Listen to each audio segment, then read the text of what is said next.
testimony in terms of if you're looking for an indictment from the grand jury. To the other side. One of the letters I gave you is from February of 2018, yes. Michael Cohen's lawyer, and that was exculpatory towards you totally. And your company and the campaign. And lastly, TMZ had a report. They brought it back out that I saw, and it was in the Daily Mail, Washington Post. And the second piece that I put up, we'll put it up on the screen, is Stormy Daniels' denial in writing that you ever had a relationship. Yeah. So my question is this. And denied it on many other occasions too. I never had a relationship with her. I never had an affair with her.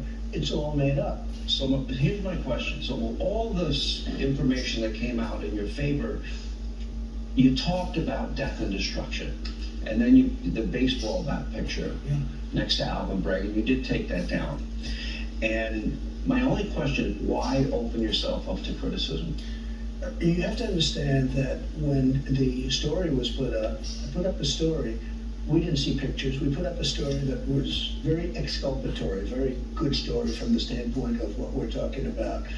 And they put up a picture of me, and you know where I was holding the baseball bat? It was at the White House. Make America, Buy America, because they did a lot of Buy America things. And this is a company that makes baseball bats. Then they put next to that picture, a picture of Alvin Bragg. I didn't do it, they did it.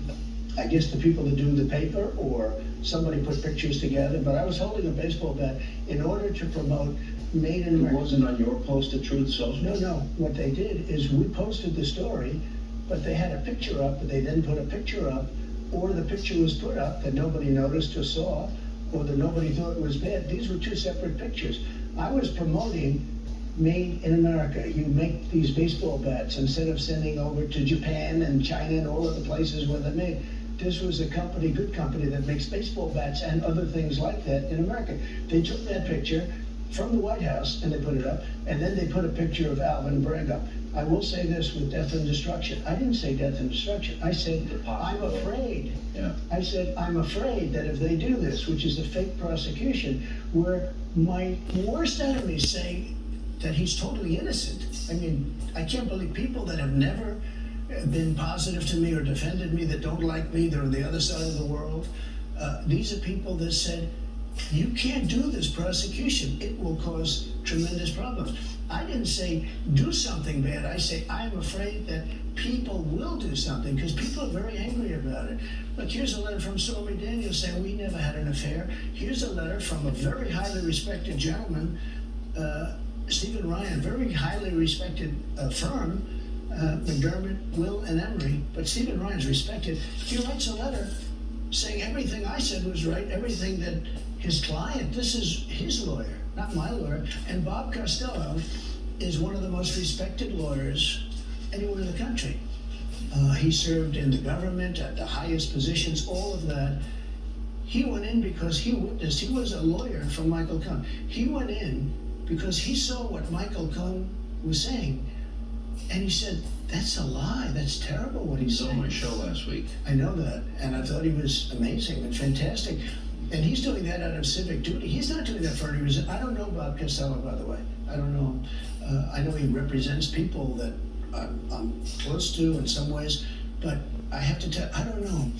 I know this, he's a highly respected person, and he couldn't stand to see, this was his line, he couldn't stand to see this guy who's already a convicted, I mean, he's a felon, he's been to jail, and this is on stuff not having to do with me. His reputation is terrible. Now, before all of this happened, his reputation was he was a normal lawyer. So it made sense to use somebody like that. They always like to say fixer. He was a fixer. They use that term. He was a lawyer, but he was one of many, many lawyers that I used. That letter goes on to say, in a private transaction before the U.S. presidential election, Mr. Cohen used his own personal funds to facilitate the $130,000 payment to Ms. Clifford.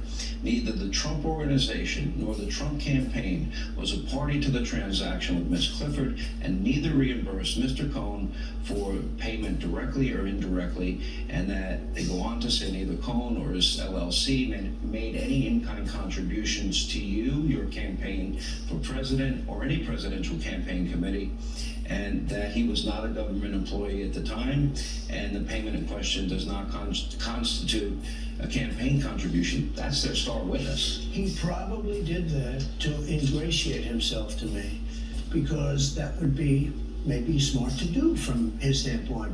But he probably did that to ingratiate himself. But if you take a look at that letter, that's perfect. Now, I will say, you also have other people that say it wouldn't have even mattered because there was still no campaign contribution, et cetera, et cetera. You know, the FEC, but you look at that letter, and it spells it out, in my opinion, much more accurately. The FEC, though, has looked at this and turned it down. No, the FEC, the DOJ, the previous Manhattan DA, right, and even Alvin Bragg originally.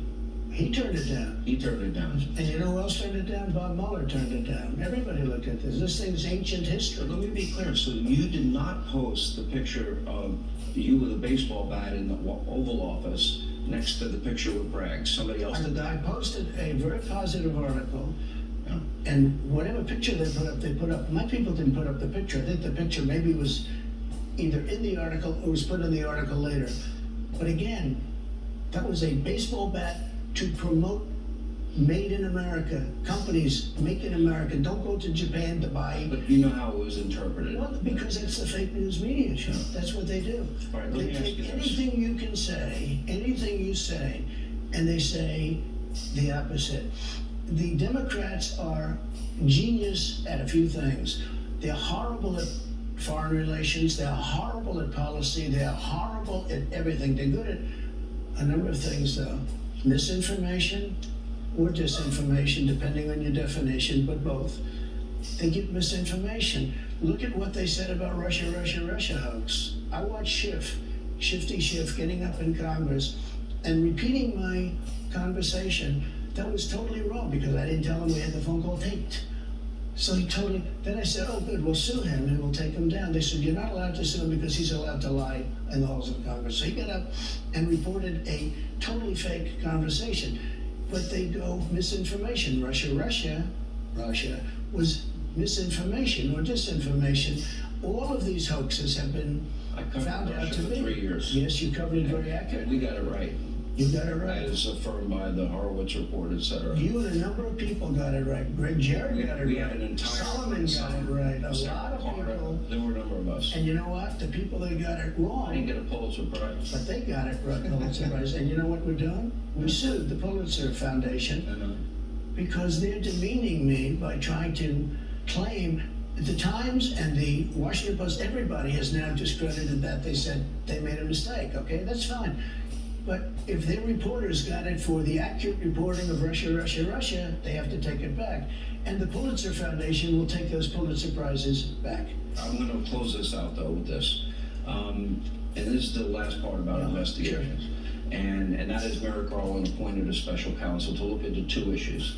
One of the issues is about the document issue, Right. which has become a problem for Joe Biden.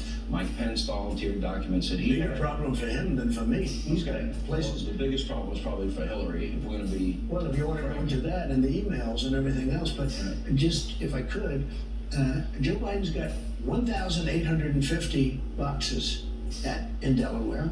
Think of that, 1,850 boxes. He also has boxes now in Chinatown.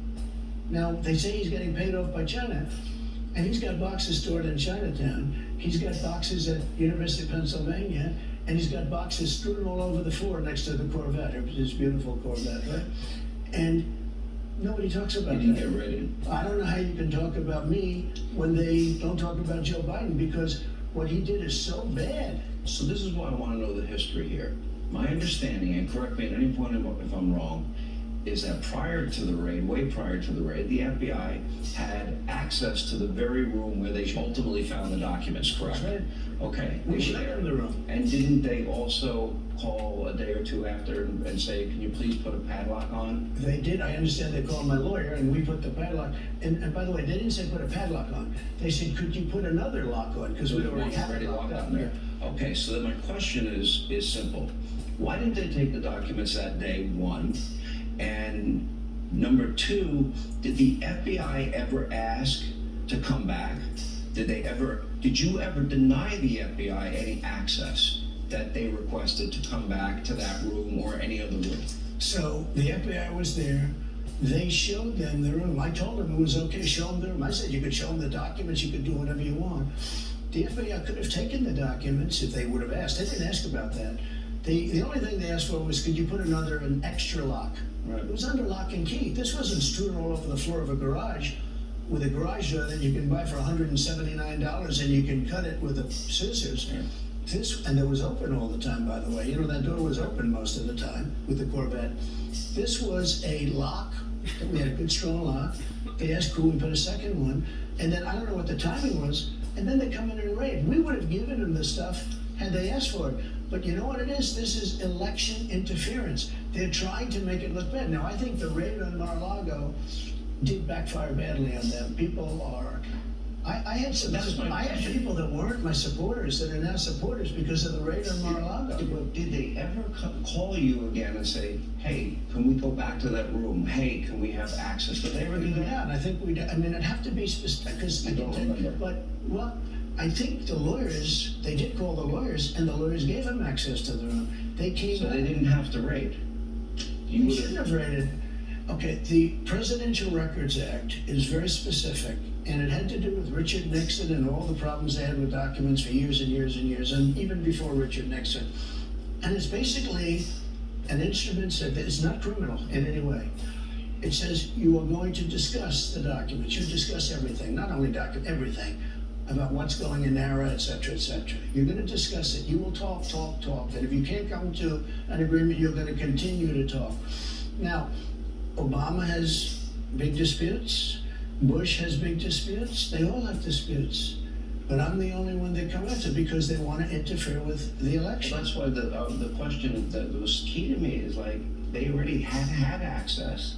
And I'm asking you if you ever denied them access. I don't know why. I was shocked. I was called and I said they just raided Mar-a-Lago. If they ever called you and said, can we have access to Mar-a-Lago and Bedminster? Would you have I would have said yes. All right, up next.